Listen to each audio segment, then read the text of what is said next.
ശ്രീ അഹമ്മദ് ബാവയാണ്, മലപ്പുറത്ത് നിന്നാണ് വിളിക്കുന്നത്. ശ്രീ അഹമ്മദ് ബാവ, താങ്കൾ എങ്ങനെയാണ് കാണുന്നത് താങ്കളുടെ ജില്ല വിഭജിക്കണം എന്നുള്ള ഈ ആവശ്യത്തെ? നമസ്കാരം. നമസ്കാരമുണ്ട്. ഇതിപ്പം മീഡിയ ഒക്കെ വന്നതുകൊണ്ട് ഇങ്ങനെ ഇതിന്റെ ഈ ചർച്ചകളും ഇതുമൊക്കെ വളരെ വർഷങ്ങൾക്ക് മുമ്പേ ഞങ്ങൾ വിദേശത്ത് നിന്ന് ഇതിന് ഒപ്പുശേഖരണമൊക്കെ നടത്തിയിട്ട് രാഷ്ട്രപതിക്ക് സമർപ്പിച്ചിട്ടുള്ളതാണ്. ഈ രണ്ട് മതസംഘടനകൾ പറഞ്ഞതുകൊണ്ട് ഇതങ്ങനെ നടന്നോളൊന്നുമില്ല. ഇത് തീർച്ചയായിട്ടും വിഭജിക്കുക തന്നെ വേണം. ഇതിന്റെ ബുദ്ധിമുട്ടുകൾ ഇപ്പൊ വയനാടും കാസർഗോഡും ജില്ല എങ്ങനെ ഉണ്ടായതാ? ജന്മം കൊണ്ട് നോക്കുകയാണെന്നുണ്ടെങ്കിൽ ഞാൻ കണ്ണൂരുകാരനാണ്, വയനാട്ടിലാണ് ഞാൻ ജനിച്ചിട്ടുള്ളത്. അന്ന് വയനാട് ജില്ലയില്ല. അതിനുശേഷം വന്നതാണ് കാസർഗോഡ് ജില്ല. ഈ 45 ലക്ഷത്തോളം ജനങ്ങളെ വെച്ചുകൊണ്ട് ഒരു ജില്ല, അതിന്റെ നിയന്ത്രണങ്ങള്, അത് ഇതൊക്കെ. പിന്നെ ഇതിനെ എതിർക്കുന്നവര് കുട്ടികൾ കൂടുതൽ ഉണ്ടാകുക. കുട്ടികൾ കൂടുതൽ ഉണ്ടാകുന്നത് ജില്ലയുടെ അടിസ്ഥാനത്തിലൊന്നുമല്ല. അതിനൊക്കെ ചില കാരണങ്ങൾ വേറെ ഉണ്ട്. അതൊന്നും ഇപ്പൊ ഈ ഫ്ലോറിൽ നമ്മൾ പറയണ്ട. പിന്നെ ഇപ്പൊ സൂപ്പി വെള്ളമുണ്ട പറഞ്ഞു. ഞാൻ തേറ്റമലക്കാരനാണ്. സൂപ്പി വെള്ളമുണ്ട പിന്നെ കേൾക്കുന്നുണ്ടെങ്കിൽ അത് കേൾക്കട്ടെ. വെള്ളമുണ്ടെന്ന് 1 കിലോമീറ്ററും കൂടി പോയാൽ തേറ്റമല എന്ന് പറയും.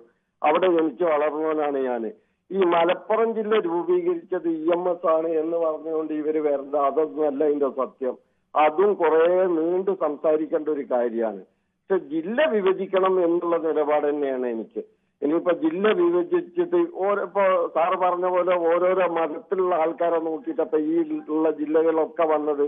ഞാൻ എന്റെ ഹെഡ് മാസ്റ്റർ പത്തനംതിട്ടക്കാരനായിരുന്നു, ഒരു ബഹുമാനപ്പെട്ട ബാലപ്പണിക്കർ സാറ്. അദ്ദേഹത്തിന്റെ ഇതുകൊണ്ടാണ് ഞാൻ സിഗരറ്റ് വലി തന്നെ നിർത്തിയത്.